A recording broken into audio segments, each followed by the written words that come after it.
warahmatullahi taala wabarakatuh. Saya Dr. Ima Sumiati. Cara membimbing saya di Ristek untuk angkatan 2017 yang kali ini diserahkan kepada dosen masing-masing karena kita sedang proses pandemi COVID-19. Buat saya itu adalah tantangan tersendiri dan ini menjadi satu trigger semangat yang luar biasa ketika saya diberikan kewenangan untuk melakukan riset dan praktek. Ini diberikan kewenangan penuh kepada kami dosen. Pada saat saya melakukan bimbingan dengan anak-anak, itu saya melakukan pembimbingan virtual dan seringnya menggunakan alat, yaitu namanya alat elektronik atau surat elektronik, surel, email. Jadi anak-anak wajib memberikan laporannya by email, kemudian saya periksa, kemudian saya berikan lagi, nanti prosesnya ada. Nanti anak-anak akan share di dalam film ini, video ini, bagaimana cara saya memberikan masukan dan bagaimana cara anak-anak merefer masukan itu dan memperbaiki masukan-masukan dari saya sehingga akhirnya saya ACC. Dan ini hari ini mereka datang, tidak semua harus semua dulu, tapi ini dulu bertahap. Hari ini ada 2 orang yang datang. Kenapa tidak virtual? Karena ini kita analisis datanya, diajarin analisis data untuk yang metode kuantitatif.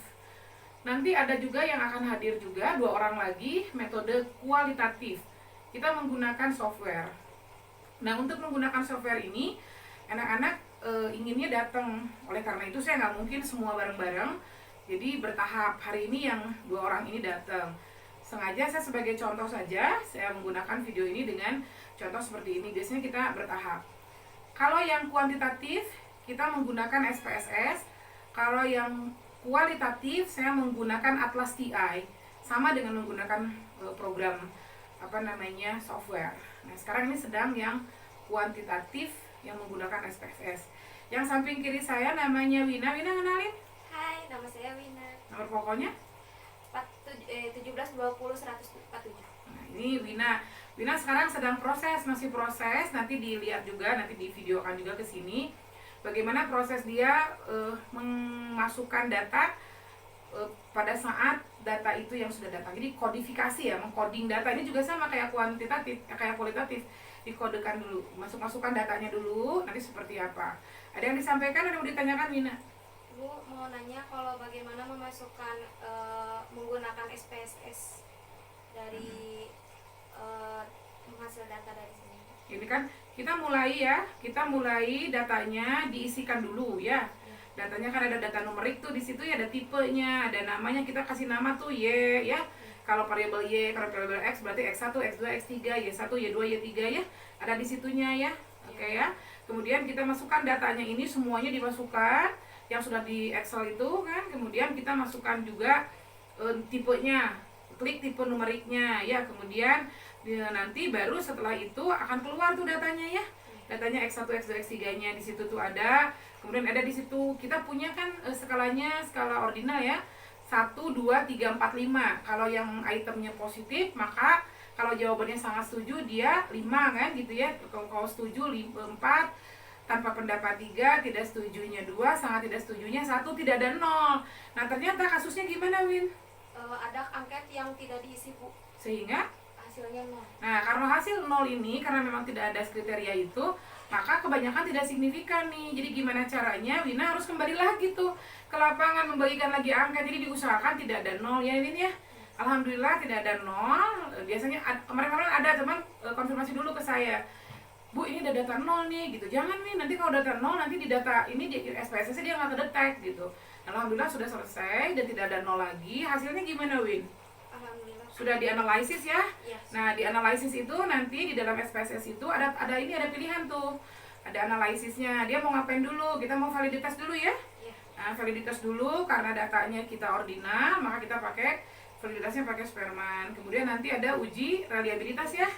Habis reliabilitas baru regresi. Ya, nanti ada regresi bivariat, 2 variabel. Nah, kalau Wina itu dalam proses ya, sedang dilanjutkan prosesnya. Sekarang Nisa ini sudah selesai. Namanya Nisa siapa? Anissa Maulania Priyanti, NPM-nya 17 20 168. Itu Anissa. Nisa ini prosesnya sudah jauh. Kalau Wina tadi sampai masih proses, kalau Nisa sudah selesai semuanya. Dari mulai uji validitas, uji reliabilitas ya, dan uji regresinya. Dan ini dia sudah masukkan ke data bab 4-nya. Dia sekarang sedang menulis hasil penelitiannya. Dan punya Nisa sudah ada hasilnya. Berapa, Nis? 0,710. Nah, 0,710 gitu ya. Nah, itu dilihatnya dari mana tuh? Lihat di uji reliabilitasnya, di poin mana? Di poin ini, Bu. Coba. Nah, di sini ya, Bu. Ya, baca apa atasnya? Uji reliabilitas. Itu untuk reliabilitas. Oh, iya. Apa yang regresi? Regresi ini. Coba buka yang regresinya di Uji ini summary-nya. Oh, Terus ini summary. nah, ini di uji model. Lanjut lagi. Ada 3 ya. Nah, di sini di mana? Persamaan regresi. Iya, persamaan regresinya di apa nih namanya? Standardized Correlate beta. Di situ bacanya. Oh, jadi Jadi bacanya dari sini ya, Bu? iya, jadi hati-hati ya untuk kalian semua. Nanti buat Wina juga karena Wina masih proses ke sini. Ketika melihat hasil bagaimana variabel ini berpengaruh, berapa pengaruhnya dari standardized correlate beta. Dari situ lihatnya. Dari ada tiga tabel terakhir namanya koefisiennya. Jadi koefisiennya ya.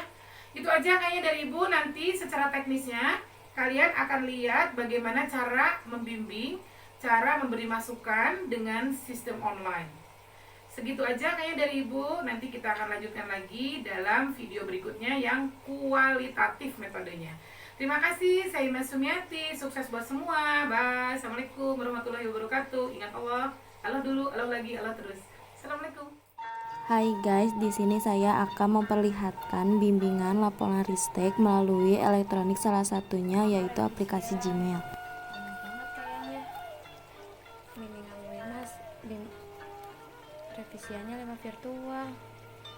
Asik banget, menghemat biaya.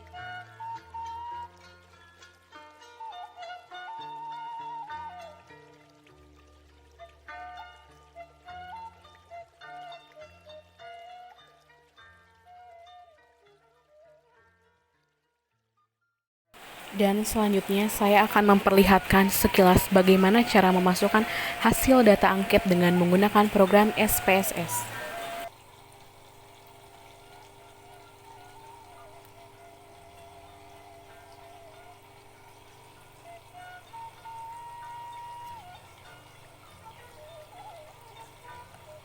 Aku kan udah masukin data tuh ya, hasil anak ini angket.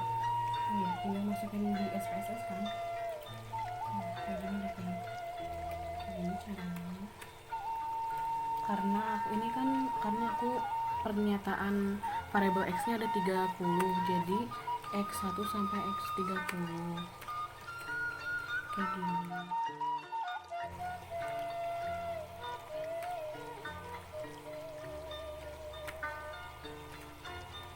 Nah, baru deh totalnya. Oh iya, jangan lupa ininya di desimalnya itu di nolin. Tadi scale. Udah di desimalnya udah dinolkan, langsung ke make sure di scale. Masukin variable X-nya, lalu aku masukin datanya. Dan ini data hasil angket, pengolahan angket.